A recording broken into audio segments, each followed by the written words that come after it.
ಇದೇ ನೋಡ್ರಿ ರಾಯಣ್ಣ ಏನು ಚೆನ್ನಮ್ಮ ಅದು ಎಲ್ಲ ಸುಳ್ಳದು. ನಾವೇನು RCB ತಂದಿಲ್ಲ. ಸಮಸ್ತ ಹಿಂದೂ ಸಮಾಜ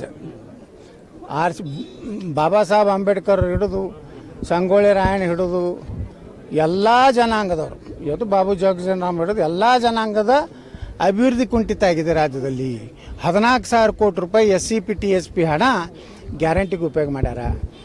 187 ಕೋಟಿ ರೂಪಾಯಿ ವಾಲ್ಮೀಕಿ ಇದರಲ್ಲಿ 82 ಕೋಟಿ ರೂಪಾಯಿ ತಿಂದು ಹಾಕ್ಯಾರ ಬಳ್ಳಾರಿ ಎಲೆಕ್ಷನ್ಗೆ. ಇದು ಇಡೀ ಇದು ಇದೆ. ಅದಕ್ಕೆ ನಾವು ಇವತ್ತು ದಲಿತರಿಗೆ ಅವ್ರಿಗೇನೋ ಮೀಸಲಾತಿಯಿಂದ ಸಿಗಬೇಕಾಗಿತ್ತು, ಆ ಹಣ ಬಂದಿಲ್ಲ.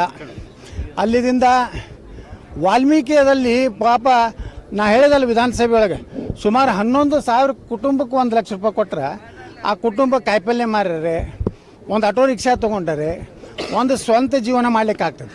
ಅದನ್ನೆಲ್ಲ ರೊಕ್ಕ ಖರ್ಚು ಹಾಕಿ ಬಳ್ಳಾರಿ ಚುನಾವಣೆಗೆ ಹಾಕ್ಯಾರ ಅಂತೇಳಿ ದಾರು ಎಲ್ಲಿ ತೊಗೊಂಡ್ರು ಬಿಲ್ ಅದಾವು. ಮತ್ತು ಇದ್ರ ವಿರುದ್ಧ ನೀವು ಪಾದಯಾತ್ರೆ ಕೂಡ ಮಾಡ್ತೀರಿ ಅಂತೇಳಿ. ಪಾದಯಾತ್ರೆನ ಅನುಮತಿ ಕೊಟ್ಟಿಲ್ಲಲ್ರಿ.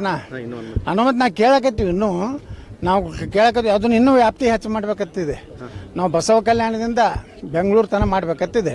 ಅಂದ್ರೆ ಇಡೀ ಉತ್ತರ ಕರ್ನಾಟಕದ ಎಲ್ಲ ಜಿಲ್ಲೆಗಳಿಗೆ ಹೋಗಿ ನಾವು ಬೆಂಗಳೂರಿನಲ್ಲಿ ಒಂದು ದೊಡ್ಡ ರ್ಯಾಲಿ ಮಾಡ್ಬೇಕಂತ ನಮ್ಮದು ವಿಚಾರ ಇದೆ. ನಮ್ಮ ಹೈಕಮಾಂಡ್ ಅನುಮತಿ ಕೊಟ್ಟರೆ ನಿಶ್ಚಿತವಾಗಿ ಮಾಡ್ತೀವಿ. ನಾವು ಈಗಾಗಾದ್ರೂ ಮನವಿ ಮಾಡ್ಕೊಂಡಿವಿ ಮಾನ್ಯ ನಮ್ಮ ಸಭೆ ಆದರೆ, ಇನ್ನೂ ಅದ್ರ ಬಗ್ಗೆ ಉತ್ತರ ಬಂದಿಲ್ಲ. ಈಶ್ವರಪ್ಪನವ್ರ ಸಂಘಟನೆ ತಲ್ರಿ, ಸಮುದಾಯದ ಜನರಿಗೆ ಅನ್ಯಾಯ ಏನಾಗಿದೆ ಅದಕ್ಕೆ ನಾವು ಬೆಂಬಲ ಇದೆ. ಈಶ್ವರಪ್ಪ ಅಲ್ಲಿ ಕಾಂಗ್ರೆಸ್ BJP JDS ಯಾವ ಬರೋದಿಲ್ಲ. ನಮ್ಮ ಸಿದ್ದರಾಮಯ್ಯನವರು ಇದು ಮಾಡಿದ್ದಾರೆ ಹಿಂದ, ಅವಾಗೂ ನಾವು ಹೋಗಿದ್ದೀವಲ್ಲ. 2 ಸಲವಾಗಿ ನಮ್ಮ ಅಲ್ಲಿ ಹಿಂದುಳಿದವರು ದಲಿತರ ಸಲ ಹೋಗಿದ್ದೀವಿ. ಈಗಲೂ ಸಿದ್ದರಾಮಯ್ಯನವ್ರ ನೇತೃತ್ವದಲ್ಲಿ ಹಿಂದುಳಿದ ದಲಿತ ಎಲ್ಲ ಜನಾಂಗದವ್ರಿಗೆ ನ್ಯಾಯ ಕೊಡುವಂಥ ಹೋರಾಟ ಮಾಡಿದ್ರೆ ನಾವು ಸಂಪೂರ್ಣವಾಗಿ ಬೆಂಬಲ ಕೊಡ್ತೀವಿ, ಪಕ್ಷಾತೀತವಾಗಿ. ಇದರೊಳಗೇನು ನೋಡ್ರಿ, ನಿಮ್ಗೊಂದು ಮಾತು ಹೇಳ್ತೀನಿ. ಪಕ್ಷದ ಯಾವುದೇ ಆಂತರಿಕ ವಿಷಯವನ್ನು ನಮ್ದೇನೋ ಒಂದು ಗ್ರೂಪ್ ಇದೆ, ಅವರು ಉತ್ತರ ಕೊಡ್ತಾರೆ. ನೀವು ಕಾಂಗ್ರೆಸ್ಸಿಗೆ ಏನಾರು ಬೈದಿದ್ರೆ ಅಟ್ಟೆ ಕೇಳ್ರಿ, ನಾ ಹೇಳ್ತೇನೆ. MB ಪಾಲ್ರಿಗೆ ಬೈದಿದ್ರೆ ಕೇಳ್ರಿ, ಸಿದ್ದರಾಮಯ್ಯ ಬೈದಿದ್ರೆ ಕೇಳ್ರಿ, ಪ್ರಿಯಾಂಕಾ ಖರ್ಗೆ ಅವ್ರಿಗೆ ಬೈತಾನೆ. ವಿಜಯೇಂದ್ರ ಅವ್ರ ಗ್ರೇಟ್ ಲೀಡರ್ ಸ್ವಲ್ಪ ದಿವಸ ಕಾಯಿರಿ, ಎಲ್ಲರೂ ಬರೋಬ್ಬರಿ ಆಗ್ತದೆ.